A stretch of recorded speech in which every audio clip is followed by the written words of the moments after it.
बिस्मिल्लाहिर्रहमानिर्रहीम। That is Muslim rule in the sub continent. उसमें पहले हमने अपने फर्स्ट लेक्चर में इसका इंट्रोडक्शन पढ़ लिया था, इंट्रोडक्शन किया था कि किस तरह से इस्लाम इनिशियल स्टार्ट हुआ, फिर स्प्रेड होकर दुनिया के किन किन मुल्कों में इस्लाम पहुंचा, किन किन तरीकों से पहुंचा, यानी कभी तबलीग के जरिए, सेंट जो बुजुर्गान दीन थे उनकी तबलीग से, कभी इन्वेजन या मिलिट्री कैंपेन की वजह से पहुंचा। फिर हमने बताया कि सिंध में यानी सब कॉन्टिनेंट में सबसे पहले कहाँ इस्लाम पहुंचा, यानी सिंध में मोहम्मद बिन कासिम जरिए एक मिलिट्री इन्वेजन हुई। उसके बाद इस्लाम जो वेस्टर्न इंडिया का जो वेस्टर्न पार्ट है यानी सिंध, वहां सबसे पहले इस्लाम पहुंचा, इसलिए इसको हम बाबुल इस्लाम या गेटवे ऑफ इंडिया कहते हैं, बाबुल इस्लाम या गेटवे ऑफ इस्लाम कहते हैं सब कॉन्टिनेंट के लिए। और फिर हमने उसके बताया था कि ईस्टर्न साइड यानी अफगानिस्तान के जरिए सेंट्रल एशिया में मुसलमान ऑलरेडी वहां पहुंच चुके थे, एक बड़ी स्टेट कायम हो चुकी थी बनु उमैया के जमाने में। इसी तरह अफगानिस्तान में भी बहुत सारे मुस्लिम रूल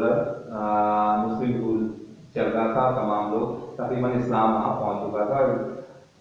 तो ईस्टर्न साइड यानी अफगानिस्तान और सेंट्रल एशिया की तरफ से भी मुसलमानों का वहां पे कंटिन्यू जो है वो अटैक्स होते रहे और उनके इन्वेजन होती रही। अभी ईस्टर्न साइड से शुरू हुई यानी अफगानिस्तान और सेंट्रल एशिया से। सबसे पहले जो अफगानिस्तान से इंडिया पे अटैक किया वो था महमूद गजनवी। महमूद गजनवी गजनी का एक रूलर था, जो कि अफगानिस्तान का एक शहर है गजनी, वहां का रूलर था। और वो बेसिकली जो उसके दो भाई थे, जो एक सेंट्रल एशिया की तरफ इन्वेजन के लिए निकला और दूसरी तरफ जो है वो महमूद गजनवी इंडिया की तरफ अटैक करने लगा। ऑलमोस्ट उसने देखे 997 से 1030 तक जो है उसने गवर्नमेंट की ऑलमोस्ट मोर देन 33 ईयर्स, लेकिन उसने इन 33 ईयर्स में से तकरीबन 30 साल कंटिन्यू जो है वो सब कॉन्टिनेंट पे अटैक किए, जिसमें टोटल 17 अटैक जो थे वो थे 30 ईयर में उसने 17 अटैक इंडिया पे किए। और ग्रेजुअली उसका मेन जो एम या मोटिव था वो एक बहुत ही रिलीजियस प्लेस हिंदुओं की यानी सोमनाथ, जो बिल्कुल वेस्ट में ऑलमोस्ट सिंध से थोड़ा सा कुछ किलोमीटर, कुछ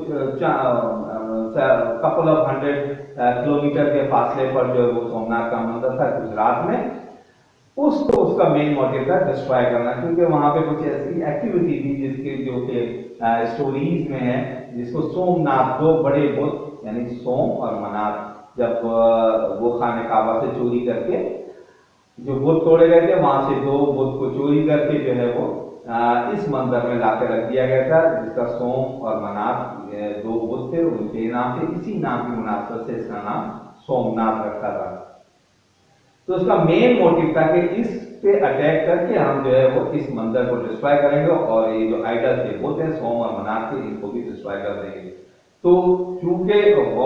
गजनी जो अफगानिस्तान में था और जो सोमनाथ का जो टेम्पल ऑफ सोमनाथ था वो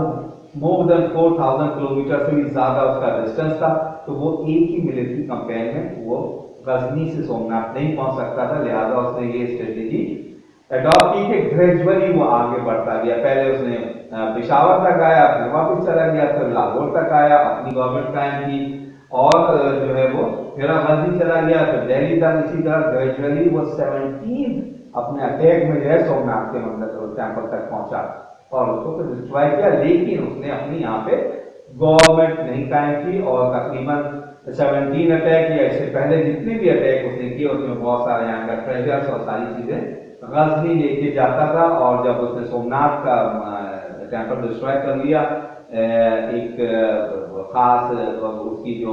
इस्लामिक मोटिव था उसकी वजह से, लेकिन वहां भी इस मंदिर के डिस्ट्रॉय होने पर उसको बहुत बड़ा एक ट्रेजर हाथ लगा, जो कि तमाम का तमाम वो गजनी दे गया। गजनी को उसने इन तमाम ट्रेजर्स और वेल्थ के साथ बहुत ज्यादा डेवलप किया, बड़ी बड़ी यूनिवर्सिटीज बनाई गजनी ने, बहुत सारे जो सेंटर ऑफ एक्सलेंस या सेंटर ऑफ एजुकेशन बना सेंट्रल एशिया का, और वहाँ बहुत सारे बड़े बड़े इंटेलेक्चुअल या बड़े लोग वहाँ पे एजुकेशन हासिल करने आते थे। तो ये तकरीबन महमूद गजनवी की हिस्ट्री थी, जो कि اس نے فرسٹ ٹائم انڈیا پہ ایسٹرن سائڈ سے اٹیک کیے، لیکن اس نے وہاں کی گورنمنٹ نہیں بنائی۔ اس کے بعد محمد غوری، یہ بھی افغانستان کا ایک شہر اور ہے، وہاں کا رولر تھا، اور اس نے بھی تقریباً 1192 میں جو اٹیک کیا اور لاہور تک یا دہلی تک بھی اپنی گورنمنٹ قائم کرنے میں کامیاب ہو گیا اسی طرح۔ اور یہ بھی جو تھا وہ اس نے اپنی پرماننٹ گورنمنٹ نہیں بنائی، نے بھی یہ بھی کسی ٹریجر سے غیر کے لیے یہاں پہ اٹیک کیا کرتے تھے کہ پوری فور اینشینٹ ٹائم یہ بات میں مشہور تھی کہ انڈیا یا سب کانٹیننٹ کا یہ پورا ایریا بہت ہی رچ ہے منرلس ہے، اور دوسری چیز یہاں پہ گولڈ ہے، سلور ہے، اور کراپس بہت زیادہ ہوتی ہے۔ آج تک یہ ایریا کراپس کی جو ہے کلٹیویشن کے لیے بہت زیادہ امپورٹنٹ رول پلے کرتا ہے دنیا میں، گرینز اور کراپس کے لیے۔ اس کے بعد قطب الدین ایبک 1206 میں اس نے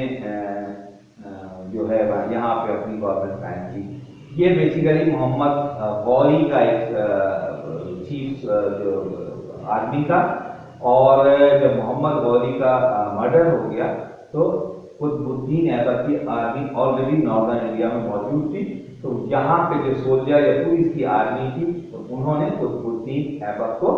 اپنا رولر جو تھا وہ الیکٹ کر لیا۔ تو اس طرح سے یہ chief of the army staff Ghori جو آرمی کا تھا وہ انڈیا میں جو اپنا رولر بن گیا، اور تقریباً پورا ناردرن انڈیا، یعنی آپ کابل اور KPK میں پشاور، لاہور، دہلی اور پورا جو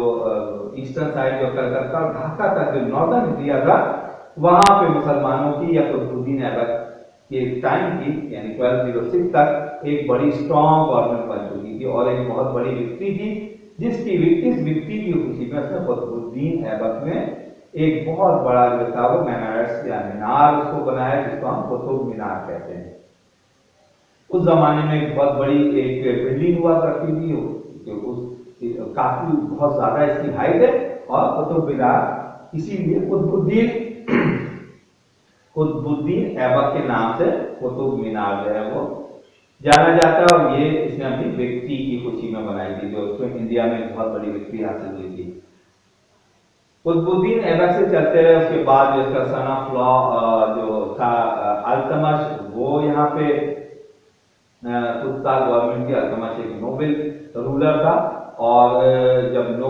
التمش کی ڈیتھ ہوئی تو اس کے جو 3 بیٹے تھے اور ایک بیٹی رضیہ سلطانہ تھی، وہ بیٹے تو اتنے کیپیبل نہیں تھے کہ گورنمنٹ بنا سکیں، لیکن رضیہ سلطانہ جو تھی بہت ہی ایک انٹیلیجنٹ اور ایک بریلینٹ سولجر تھی، لہٰذا اس نے اپنے بھائیوں کے اگینسٹ میں تھرون سنبھال لیا اور وہ تخت پہ بیٹھ گئی۔ لہٰذا 4 سال تک اس نے گورنمنٹ بڑی سکسیسفل اور بہت ہی زبردست طریقے سے گورنمنٹ چلائی، لیکن الٹیمیٹلی وہ ایک فیمیل تھی، اور جو اس کے سولجر ملٹری کے جو بڑے جو سولجر تھے وہ اس سے ناخوش تھے، اور اس بات سے بھی ناخوش تھے کہ وہ کسی ایک فیمیل رولر کے اندر کنٹرول میں کام کریں، لہذا رضیہ سلطانہ کا 1243 سے اس نے 46 تک گورنمنٹ کی، تقریباً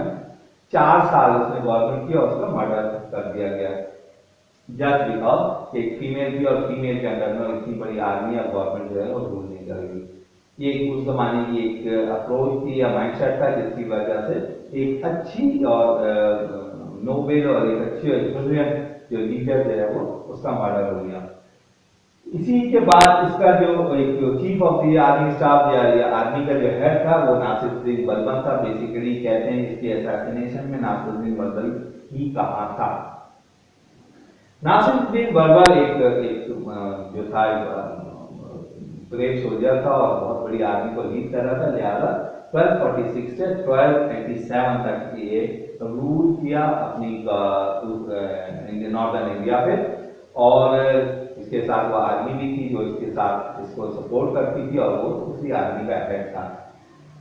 لیکن مین ٹائم چنگیز خان نے، جیسے ہم جانتے ہیں کہ پوری دنیا میں ایسٹ جو ہماری بغداد میں ایک خلافت تھی اس کو ڈسٹروائے کیا، اس کے بعد سینٹرل ایشیا میں اس نے تباہی کی، اور ملٹری کمپین بہت ہی روتھ لیس ایک سولجر کی آرمی تھی जो कि जहां भी जाती हर चीज को डिस्ट्रॉय करती, मर्डर कत्लेआम करती थी इसकी आर्मी, उसने इंडिया पे भी अटैक किया, बहुत ज्यादा उसको जो है नुकसान पहुंचाया। बट नासिरुद्दीन बलबन या अल्तमश की आर्मी जो थी वो उससे एक बड़ी बहादुरी से लड़ी, लिहाजा वो इंडिया के अंदर आने की चंगेज खान ने कोशिश नहीं की। इसके बाद एक दौर आता है खिलजीज का, जिसका मेन जो रूलर था अलाउद्दीन खिलजी था, जो कि 1290 से लेके 1320 तक जो है उसने ऑलमोस्ट 30 ईयर्स तक खिलजीज की गवर्नमेंट रही। उसका पहला रूलर जो था वो अलाउद्दीन खिलजी था। अलाउद्दीन खिलजी के बाद जो तुगलक, ये भी बेसिकली एक अफगान कास्ट है। टोटल तकरीबन ये अफगानी कास्ट थी, जो कि अफगानिस्तान से ग्रेजुअली जब इन्वेजन शुरू हुई तो डिफरेंट कास्ट होती इधर आती रही, और वो तमाम के तमाम बड़े सोल्जर और बड़ी आर्मी को हेड कर रहे होते थे। लिहाजा तुगलक भी जो था एक जो ट्राइब था वो भी एक बड़ी आर्मी को हेड करता था, और तकरीबन 1321 से 1398 तक एक बहुत लंबे अरसे तक तुगलक की गवर्नमेंट रही। तो तुगलक ने रूल किया नॉर्दर्न इंडिया पे, और तकरीबन सेंट्रल इंडिया तक भी इनकी इन्वेजन रही। इसके बाद एक दौर आता है जब यहाँ इनकी गवर्नमेंट वीक हुई, तुगलक की कॉन्स्पिरेसी शुरू हुई, आपस में इनके झगड़े शुरू हुए थ्रोन या तख्त के लिए। तो इस वक्त सैयद ने 4 संभाला, जो कि नोबेल्स होते थे, और इन लोगों ने तकरीबन 1440 से 1451 तक एक बड़े अरसे तक जो थी ऑलमोस्ट मोर देन 35 ईयर्स इन्होंने इंडिया में गवर्नमेंट की। और इसके बाद लोधीज की गवर्नमेंट है, ये भी एक अफगान ट्राइब था, और इन्होंने बहुत ही सक्सेसफुल गवर्नमेंट की, जो कि दिल्ली, आगरा और सेंट्रल इंडिया तक इनकी गवर्नमेंट थी। लोधीज ने बहुत ही इंटेलिजेंट तरीके से गवर्नमेंट की, हिंदू जो ट्राइब थे उनको भी अपने साथ मिलाया, उनकी गवर्नमेंट को भी कुछ जो है वो एक्सेप्शंस दिए और फेवर्स दिए, जिसकी वजह से राजपूत एक बहुत ही जो एक फाइटर्स ट्राइब हुआ करता है था इंडिया में, उनको अपने साथ मिला लिया, उनकी गवर्नमेंट को कुछ फेवर्स दिए, जिसकी वजह से वो इसके साथ देने को तैयार हुए, और इस तरह से बड़े सक्सेसफुल तरीके से 1451 से 1526 तक जो है वो लोधी की गवर्नमेंट रही, और एक अच्छी और स्ट्रॉन्ग गवर्नमेंट थी। बट इसकी गवर्नमेंट को जो सबसे बड़ा जो आप सेटबैक मिला वो जब मुगल आए सेंट्रल इंडिया से। मुगल की गवर्नमेंट उस वक्त तक जो काबुल तक कायम कर चुकी थे, जिसमें बाबर था, बाबर अपनी गवर्नमेंट को काबुल तक जो है वो बनाने में कामयाब हो गया था, एस्टैब्लिश करने में। और 1526 में जो है मुगल यानी बाबर ने पहला अटैक दिल्ली पे किया, और लोधीज की यानी इब्राहिम लोधी उस वक्त जो रूलर था उसको, उसकी आर्मी को डिफीट किया, और बहुत ही सक्सेसफुल फिर सब कॉन्टिनेंट का एक बहुत ही ग्लोरियस टाइम शुरू हुआ, जो कि मुगल एरा कहलाता है, और उसमें डिफरेंट बहुत ही फेमस और मुगल रूलर्स आए, जिसके बारे में हम अपने नेक्स्ट लेक्चर में पूरा टॉपिक जो है मुगल एम्पायर का हम पढ़ेंगे, दी मुगल्स के नाम से, वो इस चैप्टर में है। और हम उस तमाम चीजों को डिस्कस करेंगे कि मुगल्स ने क्या क्या चीजें एक अच्छी यहाँ पे जो स्टार्ट किया, 3 चीजों का स्टार्ट किया, और जो काम उन्होंने किए, बड़े काम किए, आर्ट, कल्चर, पोइट्री, पेंटिंग,